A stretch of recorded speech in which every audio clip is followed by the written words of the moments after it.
నడవలేని పరిస్థితుల్లో ఉన్నారు. కానీ ఇప్పుడు ఇక్కడ మన చంద్రపూర్ డివిజన్ కానీ కొత్తపేట డివిజన్ లో జరుగుతున్న ఈ బాధలు చూడలేక మీ మధ్యలోకి నడవలేని పరిస్థితులు కూడా రావడం జరిగింది. ఇక్కడ నుంచి కూడా సుబ్రహ్మణ్య గారు మీ అందరికీ అన్ని విధాల సపోర్ట్ ఇవ్వడానికి సిద్ధంగా ఉన్నారు. మా సర్వే నెంబర్లు ఏవైతే మీరు కేటాయించారో వాళ్ళ జోలికి రావద్దు, మమ్మల్నిగా బతకనివ్వండి. గవర్నమెంట్ కి మేము ఏమి అన్యాయం చేయట్లేదు, వాళ్ళు చెప్పినవన్నీ కడుతున్నాం. మేము ఆ పొలిటీషియన్ దగ్గరికి వెళ్ళాలి, ఈ లీడర్స్ దగ్గరికి వెళ్ళాలా, సీఎం దగ్గరికి వెళ్ళాలి, ప్రెసిడెంట్ వస్తున్నారు, అక్కడికి పరిగెత్తాలా, ఎక్కడికి పరిగెత్తాలో అర్థం లేకుండా ఉంది సార్. అసలు ఎటువంటి ఇన్ఫర్మేషన్ లేదు, అక్కడ ఎలాంటి పరిస్థితి ఉంది అనేది తెలియదు. చాలా మంది పెద్దవాళ్ళు ఉన్నారు అక్కడ, ఓల్డ్ ఏజ్, ఎంతో మంది ఎన్నో సంవత్సరాల నుంచి అక్కడ బతుకుతున్నారు.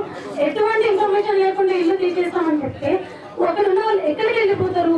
మీకు ఫస్ట్ ఒక విషయం చెప్తా,